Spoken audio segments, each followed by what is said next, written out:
الحمد لله رب العالمين الصلاة والسلام على خاتم النبيين وعلى آله وصحبه أجمعين أما بعد فأعوذ بالله من الشيطان الرجيم بسم الله الرحمن الرحيم قال الله تعالى في سورة الأنعام وهو الذي جعلكم خلائف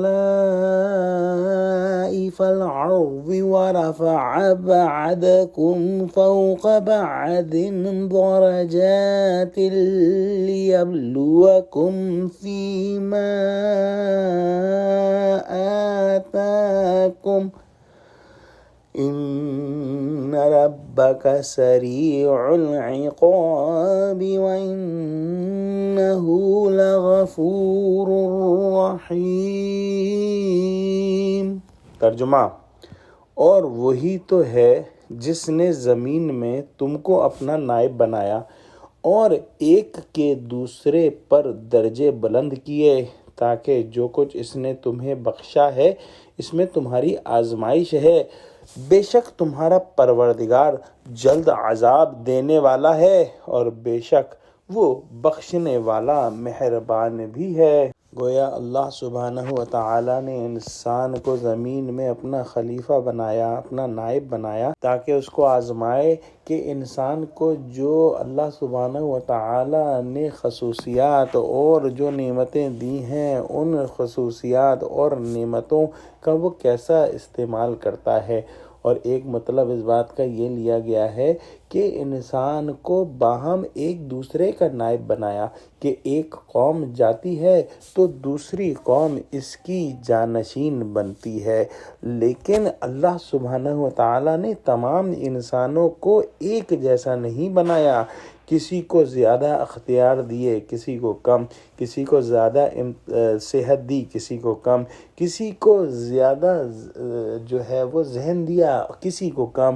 اسی طرح سے ہر درجے میں اللہ سبحانہ و تعالیٰ نے انسانوں میں بے شمار جو ہے وہ درجات رکھے ہیں، اور یہ بے حد فرق مدارج رکھنا اللہ سبحانہ وتعالیٰ کی حکمت پر جو ہے وہ منحصر ہے کہ اللہ سبحانہ وتعالیٰ نے شکل و صورت، رنگت، لہجہ، اخلاق کو ملکات، محاسن و مساوی، رزق، دولت، عزت اور جاہ وغیرہ میں افراد انسانی کے بے شمار درجات رکھے ہیں، اور ان کو جو کچھ دیا ہے اسی کے حساب سے ان کا حساب ہوگا۔ اللہ سبحانہ و تعالیٰ نے ان حالات میں کہ کون شخص کہاں تک خدا کا حکم مانتا ہے مختلف چیزیں لوگوں کو دی ہیں۔ ابن کثیر نے فی ما آتاکم سے وہ مختلف احوال و درجات مراد لیے ہیں جن میں حسب استعداد اور لیاقت ان کو رکھا گیا ہے۔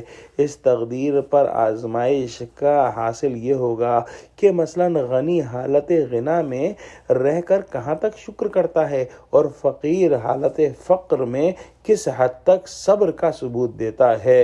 اور اللہ سبحانہ و تعالیٰ کی اس آزمائش میں جو بالکل ہی نالائق ثابت ہوا، اللہ سبحانہ و تعالیٰ اس کے حق میں سریع العقاب ہیں، بہت جلد عذاب دینے والے ہیں۔ جس سے قدرے کوتاہی رہ گئی اس کے حق میں اللہ سبحانہ و تعالیٰ غفور ہیں، معاف کرنے والے ہیں، اور جو پورا اترا اس کے لیے رحیم ہیں۔ واللہ عالم۔ الحمدللہ، آج اللہ کے نام سے ہم نے سورہ انعام کو مکمل کر لیا، اور انشاءاللہ کل سے ہم سورہ اعراف شروع کریں گے۔ دعا کرتے ہیں کہ اللہ سبحانہ و تعالی ہم کو قرآن کا فہم عطا فرما، اور اس سفر میں ہم سب کی مدد فرما، اور قرآن کو ہمارے دلوں کا نور بنا دے۔ آمین۔ وآخر دعوانا الحمدللہ رب العالمین۔ السلام علیکم ورحمۃ اللہ۔